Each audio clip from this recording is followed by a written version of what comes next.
आज का दिन बहुत बड़े आनंद का दिन है क्योंकि आज आनंद महिंद्रा के साथ एक ऐसा आनंद देने वाला हूं। 52 Sunday 52 case studies business tycoons of India पे दे रहा हूं।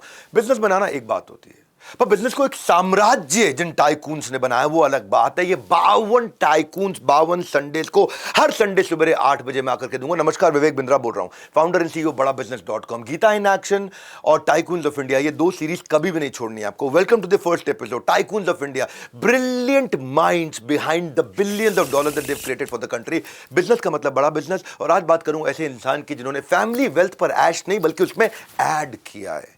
किसकी बात कर रहा हूं? Anand Mahindra, chairman of Mahindra group. आज इनकी बात कर रहा हूं। ये 1 मई 1955 को इनका जन्म हुआ था। इनके पिता हरीश महिंद्रा बड़े इंडस्ट्रियलिस्ट थे। एजुकेशन उन्होंने हार्वर्ड बिजनेस स्कूल से ली, पर उससे पहले जो शुरुआती दौर था उसमें बड़ा स्ट्रगल था इनके। सीधा सीधा सीधा नहीं हुआ। वो एक ऐसे रोल मॉडल हैं जो अपने आप को कहते हैं एक्सीडेंटल एंटरप्रेन्योर हैं, लेकिन ये रैग्स टू रिचेस की स्टोरी नहीं है, ये riches to super duper super duper super riches की story. Anand Mahindra third generation industrialist हैं। क्यों? क्योंकि जगदीश महिंद्रा, इनके दादा, उन्होंने M&M की शुरुआत करी थी, यानी महिंद्रा एंड महिंद्रा। पहली ईवी कार इंडिया के अंदर रीवा महिंद्रा लेकर के आए थे। विजनरी व्यक्ति, दूर तक सोचने वाले। नॉर्मली अमेरिकन कंपनी इंडिया में आके आउटसोर्स करते हैं, ये ऐसी इंडियन कंपनी जो अमेरिकन को अपना काम आउटसोर्स कर सकते हैं। महिंद्रा ने आज देखते ही देखते पिछले कुछ सालों में automotive, aerospace, finance, insurance, agribusiness, component, defence, energy, construction equipment, farm equipment, leisure, hospitality, industrial equipment, information technology, logistics, real estate, क्या छोड़ा क्या है इन्होंने। ये वो लोग हैं। अगली कहानी आपको गौतम भाई अडानी की सुनाऊंगा, मुकेश भाई अंबानी की सुनाऊंगा, एक से बढ़कर एक, अजीम प्रेम जी की सुनाऊंगा। 52 टाइकून्स बताने वाला हूं, ये कैसे आगे बढ़े अपनी जिंदगी में। मार्केट लीडर थे ट्रैक्टर में और लाइट कमर्शियल व्हीकल में। इनका मिशन क्या था? जुगाड़ से थोड़ा झक्कास जैसा काम करना। झक्कास थोड़ा वर्ड नॉर्मल वर्ड है, लेकिन बात को समझो, नॉर्मल बात को। जब ये शुरू किए थे ना अपना जीवन, तो सब इन पे ताने मारते रहे, तेरी तो मौज है, तेरी तो ऐश है, M&M, Mahindra and Mahindra. Taunt मारते थे लोगों ने, तुझे कुछ करने की जरूरत नहीं, तेरे पास सब कुछ है। आनंद ये सब बातें सुनकर के दुखी थे और वो चाहते थे क्रिटिक्स का मुंह बंद करना। सुनो टाइकून्स ऑफ इंडिया, पूरा स्टोरी सुनो। टॉन्ट को टैलेंट से जवाब देना चाहते थे। जितने भी टॉन्ट आए इनके ऊपर, इन्होंने परिवार का धंधा छोड़ दिया, यूएस चले गए। फोटोग्राफी और फिल्म मेकिंग, किसी को नहीं पता इस बारे में, फोटोग्राफी और फिल्म मेकिंग में शुरू किया। इंडस्ट्रियलिस्ट का बच्चा जो बिजनेस के कोर्स किया करते थे, ये सबके अगेंस्ट जाकर के फिल्म मेकिंग का कोर्स हार्वर्ड में जाके किया। ऐसा फील्ड चुना जो महिंद्रा ग्रुप के किसी प्रोडक्ट के साथ, किसी भी चीज के साथ दूर दूर तक वास्ता नहीं। क्यों? आनंद एक बार आनंद के साथ, अपने जीवन के आनंद के साथ वो दिखाना चाहते थे कि मैं कुछ कर सकता हूं अपने परिवार के बिना। उनका अपना अस्तित्व है, उनके स्ट्रेंथ उनके सरनेम यानी कि महिंद्रा से नहीं, उनके स्किल से, सरनेम से नहीं, स्किल से जुड़ा है। दुनिया से ये बोलने का मौका इन्होंने छीन डाला। अपने आप सब कुछ किया। क्या किया इन्होंने? जब इन्होंने जाके वहां पढ़ाई करी, एक अवार्ड विनिंग फिल्म बनाई 1970s, लेट 70s में, कुंभ मेले के ऊपर। अच्छा, वो मूवी जो उन्होंने बनाई अपने कॉलेज के टाइम पे, पढ़ते पढ़ते, वो मूवी उस समय सारी यूनिवर्सिटीज ने दिखानी शुरू कर दी। अच्छा, वो मूवी उस समय छोटी उम्र के बच्चों के अंदर ऐसी एक मूवी बना देना, उन्हें यकीन था कि अब मैं एक बार काम करके दिखाऊंगा, कोई कम से कम उंगली तो नहीं उठा पाएगा, अपना धंधा तो बाद में भी ज्वाइन कर लूंगा। और वही हुआ। थाली में नहीं सजा, खुद सजा करके वो मूवी बनाई इन्होंने। और फिर गए दोबारा से हार्वर्ड और अब जाकर के MBA की, इंडिया वापस आए। और तब दादा पिता ने बोला फैमिली बिजनेस ज्वाइन कर लो, कोई बात नहीं, ज्वाइन कर लो। बहुत फोर्स करके इनको ज्वाइन कराया। फिल्म छोड़ दो, ज्वाइन कर लो। तो ज्वाइन भी कैसे किए? ऐसे नहीं किए, एक इंटर्न की तरह ज्वाइन किए। जैसे इंटर्न समझते हो, 12, 15, 17 हजार रुपये आज के समय का। एक बहुत जूनियर आदमी की तरह कंपनी ज्वाइन की कि नीचे से उठ के आऊंगा। 8 साल तक नीचे काम किया, फिर डेप्यूटी मैनेजिंग डायरेक्टर बने।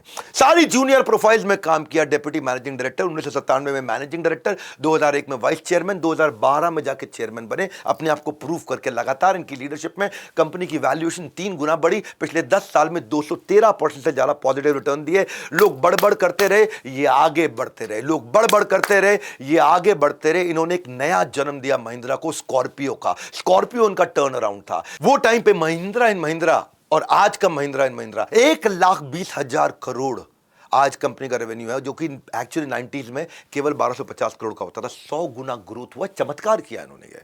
और चमत्कार के पीछे कहानी है टाइकून्स ऑफ इंडिया की। 91 में क्या हुआ था, जिस समय पूर्व प्रधानमंत्री मनमोहन सिंह उस समय फाइनेंस मिनिस्टर हुआ करते थे, लिबरलाइजेशन ले आए, दुनिया के लिए भारत को खोल दिया। फॉरेन कार मार्केट इंडिया में आ गई, सुजुकी आ गई, हुंडई आ गई, जनरल मोटर आ गई, कई कंपनी आ गई। ऑटोमोबाइल सेक्टर स्ट्रगल में आ गया। इंडियन कंपनी टाटा मोटर्स और महिंद्रा वो ड्रॉप करते चले गए, क्योंकि बाहर की गाड़ियां देखने में सुंदर थी, फ्यूल एफिशिएंट थी, अच्छी थी, उनमें दिलचस्पी लोगों की बढ़ रही थी। आखिरी उम्मीद के तौर पे इन्होंने क्या किया, फोर्ड के साथ कोलैबोरेट करके कंपनी एक गाड़ी बनाई, उसका नाम था एस्कॉर्ट। एस्कॉर्ट ट्रैक्टर वाला एस्कॉर्ट नहीं, गाड़ी का नाम था एस्कॉर्ट। जो मिलेनियल हैं 2000 के बाद जिनका जन्म हुआ, उनको शायद एस्कॉर्ट के बारे में पता भी नहीं होगा। गाड़ी बुरी तरह पिट गई थी, इसलिए नहीं पता चला। कंपनी जो ट्रैक्टर के लिए पहचानी जाती थी, महिंद्रा एंड महिंद्रा का आज भी ट्रैक्टर का बिजनेस सबसे बड़ा है। 42-45% मार्केट शेयर, 18 ट्रैक्टर बनाने वाली कंपनी में एक केवल महिंद्रा एंड महिंद्रा लगभग 45%, आधे के आसपास का मार्केट लेके चल रहा है। ट्रैक्टर से हटकर एक्स फैक्टर ढूंढना गाड़ी में मुश्किल हो रहा था। आनंद ने करियर में बड़ा रिस्क ले लिया। एस्कॉर्ट तो पिट गई, अब उन्होंने रिस्क लिया, पूरा R&D यूनिट रिस्ट्रक्चर किया। बोला जो डिजाइन है, जो पीछे जिस डिजाइन पे ये मुझे पीट रहे हैं, जो मशीनरी, जो इंजन पे मुझे पीट रहे हैं, पहले उसको पकड़ लेता हूं। इन्होंने पवन गोयनका को उठा के लिया। आदमी चाहिए एक कैटेगरी, याद रखना, लीडरशिप लेसन है। 1993 में अपनी R&D टीम में पवन गोयनका ले। पवन गोयनका कौन थे? पवन गोयनका अपने आप में एक जायंट हुआ करते थे, जनरल मोटर्स के अंदर काम करते थे उस समय। इन्हें इंजन टेक्नोलॉजी स्पेशलिस्ट बोला जाता था, ऑटोमोबाइल इंडस्ट्री के इनको ग्रैंडफादर, गॉडफादर की तरह एक तरह से देखा जाता था। पवन आए और बोला, उनको एक ही ब्रीफ दिया आनंद महिंद्रा ने, भारत जो है ना जॉइंट फैमिलीज का देश है। उस समय की बात कर रहा हूं, जॉइंट फैमिलीज का देश है, परिवार एक साथ रहते हैं। 9-10 सीट वाली अगर गाड़ी बना दी तो बात बन सकती है। आनंद ने पवन गोयनका से पूछा, एक बात बताओ, अगर पूरा SUV platform ground up, SUV गाड़ी आज तो बहुत चलती है, ग्राउंड अप बनाना शुरू किया और अगर डिजाइन किया तो कितना पैसा लग जाएगा? पवन गोयनका ने पूरा हिसाब किताब जोड़ा और वापस लौट करके आए, बोले लगभग 1000 करोड़। आनंद महिंद्रा के होश उड़ गए। उस समय के 1000 करोड़, आज के नहीं। पैरों के नीचे जमीन खिसक गई। ये अमाउंट महिंद्रा ग्रुप के कई सालों के प्रॉफिट से भी ज्यादा था, 1000 करोड़। उस समय की बात कर रहा हूं। अच्छा, टेक्निकल एक्सपर्टीज नहीं, कोई पीछे का प्रेसिडेंट नहीं। आनंद को डिजाइन, इंजीनियरिंग, मैन्युफैक्चरिंग हर एरिया में बिल्कुल नीचे जमीन से, स्क्रैच से स्टार्ट करना था, क्योंकि कार्स वाले एरिया के अंदर ट्रैक्टर की कंपनी थी भाई। इन्वेस्टर्स बोले पीछे हो गए, ना ना ना इतना रिस्क नहीं लेंगे। आनंद ने फिर समझाया, फॉरेन राइवल्स ने आकर के ताने मारे, ट्रैक्टर बना, ट्रैक्टर बना, इसमें एक्स फैक्टर, ट्रैक्टर नहीं एक्स फैक्टर। बोला कॉम्पिटिटर मत बन, ट्रैक्टर बन तू।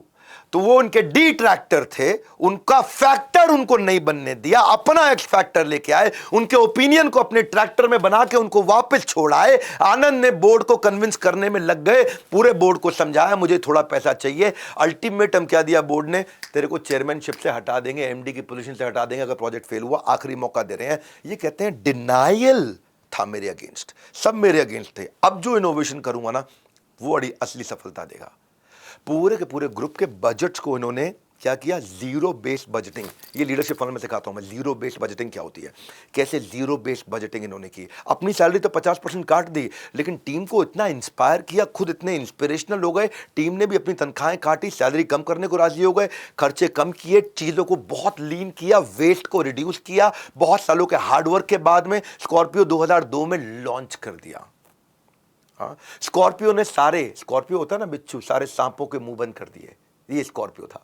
Scorpio cost of production 1000 crore से 550 करोड़ पे ले आए, लगभग आधे पे, और दूसरे ऑटो मैन्युफैक्चरर्स के 1/10 पे ले आए। स्कॉर्पियो बना इनका असली गेम चेंजर। वहां से महिंद्रा एंड महिंद्रा आगे आया और रिकॉर्ड ऐसे थे कि हाईएस्ट ऑल्टीट्यूड 18,300 फुट ऊंचा जो खारदुंगला पास है, वो पहली बार स्कॉर्पियो ने अचीव किया था। Fastest time to reach magnetic north pole by a wheeled vehicle Scorpio ने किया था। 15 लाख यूनिट बेचने के बाद लोगों के डाउट, उनके ड्रीम का कुछ बिगाड़ नहीं पाए। इंडिया नहीं, आज स्कॉर्पियो टॉप सेलिंग कार है यूरोप के अंदर, अफ्रीका के अंदर, ऑस्ट्रेलिया के अंदर। XUV 500, XUV 700, थार, इन्होंने स्कॉर्पियो के प्लेटफॉर्म का इस्तेमाल किया। उन्हीं जितना भी इनका आप समझते ना, जहां पे गाड़ियों के असेंबली लाइंस होती हैं, जो मैन्युफैक्चरिंग यूनिट होते हैं, उनका इस्तेमाल करके 500, XUV 700, थार बनाने की तैयारी करी महिंद्रा ने। ऑटो डिवीजन जो है ना महिंद्रा में, इसके अंदर स्कॉर्पियो 50% अकेला स्कॉर्पियो रेवेन्यू को कंट्रीब्यूट कर रहा है। स्कॉर्पियो से गेम बदला, स्कॉर्पियो से ये वापस उठे, कॉन्फिडेंस बढ़ता गया, एक के बाद एक सफलता मिली। एसयूवी में रेवोल्यूशन ला दिया स्कॉर्पियो। गांव गांव में खेत बेच बेच के लोग स्कॉर्पियो ले रहे थे। सरपंच लेता था तो उसके बाद बाकी पूरा गांव भी स्कॉर्पियो लेने पहुंच जाता था। कहा हैरो स्कॉर्पियो, कहा हैरो स्कॉर्पियो, कहा हैरो, हर गांव में कहा हैरो स्कॉर्पियो। हाँ, मैं देसी भाषा में समझाने की कोशिश कर रहा हूं। सॉफ्टवेयर इतने लॉन्च नहीं होते या इतने अपडेट नहीं होते जितनी एसयूवी के वर्जन हमारे इंडिया में अपडेट। एसयूवी शेयर जो है 55% हो गया इंडिया में गाड़ियों का। एसयूवी को स्कॉर्पियो ने जन्म दिया भारत के अंदर, और ये बिलीफ ऑटोमोबाइल मेकर्स को महिंद्रा की अपने आप में देना है। जो रिस्क उन्होंने लिया वही रिस्क उनकी सबसे बड़ी अचीवमेंट बन गया। अगर महिंद्रा कुछ नया करने का रिस्क ना लेते ना, तो रोहित शेट्टी भी जो है ना अपनी फिल्मों में जो गाड़ियां उड़ाते हैं वो ज्यादा मैंने देखा स्कॉर्पियो टाइप गाड़ियां उड़ाते, कहां उड़ा पाते है ना। अगर एस्कॉर्ट फेल नहीं होती उस समय जो फोर्ड के साथ थी इनकी, तो ये नहीं बना पाते। वही 300 वर्कर जो एस्कॉर्ट बना रहे थे उनको लेकर के मिलकर उन्होंने स्कॉर्पियो तैयार करी। फोर्ड का जो फेलियर हुआ एस्कॉर्ट गाड़ी का, स्कॉर्पियो हो नहीं पाता उस समय, ये रिस्क का इनका रिवॉर्ड था। आनंद महिंद्रा एक ऐसे स्ट्रॉन्ग लीडर है, वो लीडरशिप का विजन है, वो टीम को तैयार करने की क्षमता है, वो टीम को साथ लेकर के कम कॉस्ट के अंदर मल्टीप्लाइड मोटिवेशन कराने, जो लीडरशिप फनल में भी सिखाता हूं मैं, हाँ, कि कैसे विजनरी लीडरशिप स्किल लेकर के आते हैं। आपने देखे हैं टेस्टिमोनियल्स, आप जानते हैं। यहाँ पे आके तो बस आंखें क्या ढक्कन क्या सब कुछ खुल गया। 5 मिनट के लिए भी क्लास छोड़ के जाने का मन नहीं करता, वो इतनी ज़्यादा जल्दी कनेक्ट कर लेते हैं।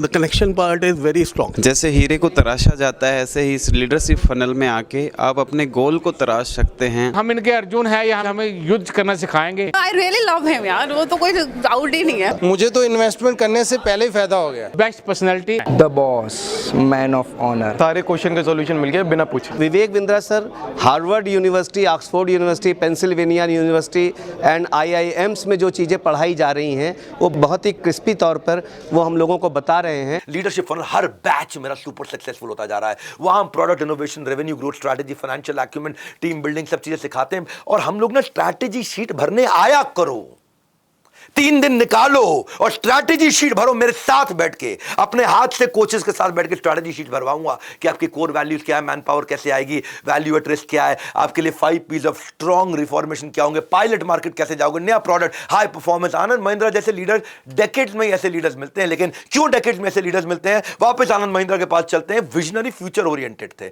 आनंद, एग्रेसिव थे एक्विजिशन के मामले में। कंपनी अगर लॉसेस में भी हो, बंद भी हो रही हो, लेकिन उनको मालूम है मैं एक्वायर करके इसको प्रॉफिटेबल कैसे बनाऊंगा। इनके अंदर नैक है, एक नैक है, ढूंढने का नैक है, हिडन अपॉर्चुनिटी, छुपी हुई अपॉर्चुनिटी जो किसी को नहीं दिखती उसको ढूंढ लेते हैं। सत्यम से लेके काइनेटिक से लेके बीएसए साइकिल जो होती है उससे लेके ट्रैक्टर में गुजरात ट्रैक्टर, ट्रैक्टर में पंजाब ट्रैक्टर, दिवालिया कंपनियों को एक्वायर करके उनकी बड़ी बड़ी दिवाली मनवा दी। बैंकरप्ट कंपनी से मुनाफा कमाना आनंद महिंद्रा से सीखे। ये है टाइकून्स, 52 टाइकून्स दूंगा हर संडे को। सत्यम का स्कैंडल याद है आपको, वो कॉर्पोरेट स्कैम जो कि इन्फोसिस और टीसीएस को टक्कर देने वाली सत्यम 2009 में मान लिया रामलिंगम राजू ने सेबी के सामने कि मैंने 7,000 करोड़ का घोटाला, अकाउंटिंग फ्रॉड किया था। आईटी इंडस्ट्री हो या पार्लियामेंट हो हमारे देश का, शेयर मार्केट हो, भयंकर कोहराम। जैसे अभी बांग्लादेश में कोहराम हुआ था ना, वैसा कोहराम हो गया। सत्यम की रेपुटेशन इतनी खराब, कोई हाथ ना लगाया उसको, कोई छूना नहीं चाहता, स्टॉक गिर के कूड़ा हो गए, इंडिया की सारी इमेज साख पे थी। आनंद ने सोचा मैं यहां स्टेप इन करता हूं। मैं सेम इंडस्ट्री में, इन्होंने टेक महिंद्रा खोली थी और ये जानते थे कि अगर ये मुझे मिल गई कंपनी, क्योंकि मैन पावर अच्छी है ना, लीडर खराब था, मैन पावर बढ़िया, प्रोडक्ट बढ़िया, कोई मैन पावर की फॉल्ट थोड़ी थी, वो रामलिंगम राजू की फॉल्ट थी। प्रोडक्ट पे तो इनोवेशन और ग्लोबल क्लाइंटल इनके पास है ही है, अमेरिका इनका क्लाइंट पहले से, यूरोप क्लाइंट है ही है। तो आनंद ने अपना माइंड बनाया, बिडिंग का टाइम आएगा। एक्सपर्ट ने बोला बड़ा ब्लंडर होने वाला, लेकिन आनंद ने क्या किया? आनंद ने यहां पे एक चाल चली। आनंद ने गॉसिप पे नहीं, अपने गट पे भरोसा किया। और चाल क्या चली? आनंद की नजर सत्यम के स्कैंडल में पहले से थी, आनंद चाहता था इसको खरीदना, लेकिन आनंद को आइडिया था कि राजू जो है ना, सारी की सारी शीट्स नहीं, पेपर्स और रिकॉर्ड्स और एक्सेल शीट्स और बैलेंस शीट खोल के दिखा नहीं रहे, तो उनको डाउट तो था को गड़बड़ है। लेकिन ये सत्यम को पसंद करते थे, ये चाहते थे कि मैं डील को खरीद लूं। जब ये डील कूड़ा हो गई, बर्बाद हो गई, गवर्नमेंट ने पब्लिक ऑक्शन के लिए छोड़ दी, ले लो कौन लेगा करके, उस समय ये चुप हो गए। अब इन्होंने आवाज नहीं करी। 2 ही लोग थे, एक महिंद्रा ग्रुप, एक एल&टी।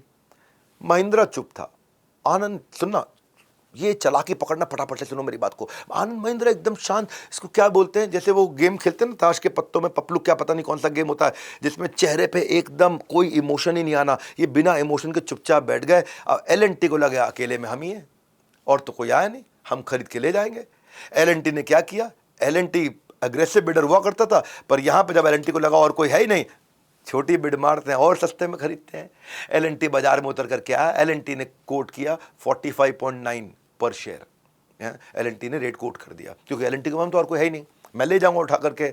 और तब आनंद महिंद्रा चुपचाप आए, 58 रुपये पर शेयर उन्होंने एग्रेसिव बिड किया, उठा के ले गए। बेचारा एल&टी को पता ही नहीं था कि आनंद चुपचाप बैठा हुआ है यहाँ पे, और आनंद चुपचाप आकर इस कंपनी को उठाने की तैयार। आनंद ने धैर्य रखकर, वो खेलते हो ना आइस पाइस धप्पा, वो धप्पा कर दिया, चिल रहकर चकमा दे दिया। सत्यम और टेक महिंद्रा दोनों मर्ज हो गए। आज टॉप 5 IT जायंट्स के अंदर इनका नाम आता है। अरे सत्यम छोड़ो, ये क्या कैसे साउथ कोरिया पर नजर रखे बैठे यहाँ पे। वहां पे एक सैंगयोंग मोटर्स नाम की एक कंपनी, ग्लोबल ऑटो मेकर, ये जब बर्बाद हो गई पूरी तरह से, बैंकरप्सी फाइल कर दी, तब इसको खरीदने चले गए क्योंकि जानते थे कि सैंगयोंग के पास वो है जो उन्हें चाहिए, यानी कि रशिया में प्रेजेंस, वेस्टर्न यूरोप में प्रेजेंस, लैटिन अमेरिका में प्रेजेंस। सैंगयोंग के पास वो टेक्नोलॉजी थी जो महिंद्रा ऑटो के पास नहीं थी। आनंद ने कंपनी का टेक ओवर किया, उस प्लेटफॉर्म को यूज करके ये XUV 300 500 बनाया उन्होंने। ये एसयूवी की सेगमेंट, ये जो अभी तक मोस्ट सक्सेसफुल कार है, ये इसके पीछे इसका बड़ा कंट्रीब्यूशन था। आनंद जानते हैं टर्न अराउंड एक्विजिशन, कि एक्विजिशन करके टर्न अराउंड कर दूं, वैल्यू बाइंग, 100 रुपए की चीज को 10 रुपए में खरीद के 200 रुपए का बना दूं, जैसे टाटा स्टील ने भूषण स्टील के साथ किया। बहुत सी ऑर्गेनाइजेशन करती हैं। आर्सिलर मित्तल जाने इस चीज के लिए जाते हैं, गौतम भाई अडानी पहचाने इस चीज के लिए जाते हैं। अगली कहानी, इनकी बेस्ट इनोवेशन जो है ना, वो आपके बाजू में मिलता है और आप दुनिया भर में काजू खाते रह जाते हो। इनकी जो सबसे छोटी बेटी जब 1 साल की हुई ना, तो एक ग्लास का बोतल टूटने से उसकी उंगली पर लग गई। टेंडन फिंगर जो होता है ना, उसके अंदर जो अंदर जोड़ता है, वो खराब, बहुत बुरा हाल हो गया। कई हैंड सर्जन को दिखाया, उन्होंने बोला भैया ऐसा करो, इनको ले जाओ दुनिया के बेस्ट सर्जन के पास में। आनंद इनको हार्लेट स्ट्रीट अपनी बेटी को लेकर के चले गए, और जब हार्लेट स्ट्रीट गए, वहाँ पे जाकर के लंदन के अंदर डॉक्टर ने करोड़ों रुपए का खर्च बताया, कहा 1 महीना लगेगा ठीक होने में, और पहले टेंडन रिपेयर करूंगा, उसके बाद 1 महीने तक फिंगर की कास्टिंग करके इमूवेबल रखूंगा, फिंगर मूव नहीं करे, तब जाकर के हील होगा। आनंद ने सारा बिजनेस छोड़ के अपनी 1 साल की बेटी के साथ वहीं लंदन में रहे। करोड़ों का नुकसान होता रहा पीछे, लेकिन ये लंदन में बेटी के साथ बैठे रहे। 1 महीना बीत गया, उंगली ठीक हुई नहीं, डॉक्टर ने हाथ खड़े कर दिए, स्कार टिश्यू बिल्डअप, मतलब ऐसा बहाना मार दिया स्कार टिश्यू बिल्डअप का। तो आनंद को आया बड़ा गुस्सा। आनंद बोले यार पहले बताते थे, बस की नहीं थी तो बताया क्यों नहीं। तो आनंद उठ के वहां से सेकंड बेस्ट डॉक्टर के पास पेरिस में चले गए थे, अभी भी यूरोप में ही थे, अब लंदन से पेरिस आ गए। पेरिस में डॉक्टर को जब पूरा कहानी सुनाई, तो वह डॉक्टर ने बोला इंडिया से आए हो, अंग्रेजी में बोला। बोले हाँ, पर तुम्हारे यहाँ, तुम्हारे घर के बाजू में डॉक्टर बीबी जोशी हैं, वो हमारे गुरु हैं, उन्होंने हमको सिखाया था। आनंद को समझ नहीं ये कौन डॉक्टर है, पूछो कहाँ है इनका क्लिनिक। तो फ्रेंच डॉक्टर ने पेरिस के अंदर उनको बताया, ये आपका घर ऑफिस यहाँ पे, आपके ऑफिस से 5 मिनट की दूरी पे वर्ली के अंदर हमारे गुरु हैं डॉक्टर जोशी, और ये हाथों के बेस्ट सर्जन है पूरी पृथ्वी पे। आनंद ने तुरंत वापसी की टिकट ली, सीधा पहुंचे डॉक्टर जोशी के क्लिनिक में। उनकी बुद्धि चकरा गई, मेरे घर के बाजू में 5 मिनट की दूरी में। समझ में आया भारत में कितना टैलेंट है, कितना टैलेंट है, जिस टैलेंट को कोई पहचान नहीं रहा है। जोशी बोले मैं तुम्हारी बेटी की उंगली अभी कुछ दिनों में ठीक कर दूंगा। जोशी ने कैसा जुगाड़ किया, उसको उनकी उंगलियों को टाई किया, रिस्ट बैंड के साथ में एक रबड़ बैंड का इस्तेमाल किया, एक हुक का इस्तेमाल किया, और जुगाड़ के साथ में बड़े सिस्टम के साथ में बेटी को रेस्ट दिया, जाकर उंगली कम मूव करे लेकिन मूव भी करे।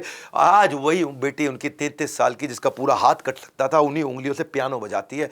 आनंद ने डॉक्टर का दिमाग देख के आनंद दंग रह गए। आनंद जिसे कम समझा वो कमाल का निकला। तब पता चला कि भाई इंडिया के अंदर कितने टैलेंटेड लोग हैं, और जो जुगाड़ के साथ झकास चीजें बना सकते हैं। ट्विटर के जरिए ये उन लोगों तक अप्रोच करना शुरू कर दिया, उनके इंप्रेसिव प्लान्स को लोग ढूंढना शुरू कर दिया। आनंद उनको फंड करना शुरू कर दिया। इनोवेशन को इतना प्रमोट शायद हमारे देश में कोई और इंडस्ट्रियलिस्ट करता हो जितना आनंद महिंद्रा शार्क टैंक पर जाकर नहीं, अपने ट्विटर के टैंक से ही कर देते हैं। आनंद इंकरेज करते हैं कि इनोवेशन हो, तो क्या करेंगे, ये फेल्ड इनोवेशन अवार्ड भी देते हैं अपनी कंपनी के अंदर। आनंद सोशल मीडिया पे एक मोची का पोस्ट लिखा, जख्मी जूतों का अस्पताल, और डॉक्टर का नाम था नरसी राम जी, और ये भी लिखा ओपीडी का क्लिनिक का सुबह सुबह और शाम को और दोपहर को 1 से 2 लंच। तो बड़ा अच्छा लगा देख के, यार बड़ा बड़ा मार्केटिंग का हीरो है। और इन्होंने ट्विटर पे लिख दिया कोई मुझे ये नरसी राम जी से मिलवा दीजिए, और नरसी राम जी के लिए उन्होंने क्या किया, एक पूरा खुश होकर के एक बड़ा कियोस्क बना करके दिया, एक्सीलेंट, और बोला अब मुझे अच्छा लगेगा कि इस कियोस्क के अंदर अपना क्लिनिक चलाएंगे, जख्मी जूतों का अस्पताल। ये टैलेंट ढूंढते हैं, एंटरप्रेन्योर्स इंडियंस ऐसे ढूंढते हैं। 10 साल का एक बच्चा भी थोड़े दिन पहले वायरल हुआ था, आपने देखा होगा, जिसके पिता का ब्रेन टीबी के कारण डेथ हो गया, तो मां छोड़ के भाग गए किसी और लड़के के साथ में। छोटा सा सरदार, निक्का सा बच्चा, छोटू सा नन्नू सा, बहुत प्यारा सा, निराश नहीं हुआ, स्टॉल चलाने लगा। दिन में स्कूल पढ़ता, शाम को चिकन पनीर, एग चाउमीन, मोमो, ये वो सब बनाता। आनंद ने जज्बे को जंग नहीं लगने दिया। आनंद ने क्या किया, इतना मूव्ड हो गए उसकी स्टोरी, उसके स्किल्स, उसके करेज, उसके पैशन को देख करके कि उन्होंने उसको फंड किया पहले ट्विटर पे पूछा कोई मुझे इससे मिलवा दे और उसको फंड किया महिंद्रा फाउंडेशन के द्वारा। आनंद ढूंढते हैं ऐसे लोगों को, ये ऐसे एंटरप्रेन्योर्स को ढूंढते हैं। केरला में एक आदमी ने अपने ऑटो रिक्शा को थोड़ा स्कॉर्पियो जैसा बना दिया, 3 व्हीलर जो होता है ना, 3 पहिए का, एक पहिया आगे 2 पहिया पीछे, उसको स्कॉर्पियो का शेप दे दिया। आनंद इतना इंप्रेस हुए, वो बोले इसको बोलते हैं dream big attitude. Modified auto को उन्होंने कहा भाई काम करो, तुम मुझे मॉडिफाइड ऑटो दे दो, इसको मैं अपने म्यूजियम में रखूंगा, मैं आपको brand new Mahindra Supro Maxi truck gift करूंगा। ज़्यादा स्पेस, ज़्यादा कस्टमर, ज़्यादा रेवेन्यू, ज़्यादा कमाओ। उनकी गाड़ी को म्यूजियम में रख करके इस बेचारे को लुंगी पहन के आया तो लुंगी डांस करने लगा, वहीं इसको बहुत मजा आया। आनंद महिंद्रा क्या कमाल के आदमी।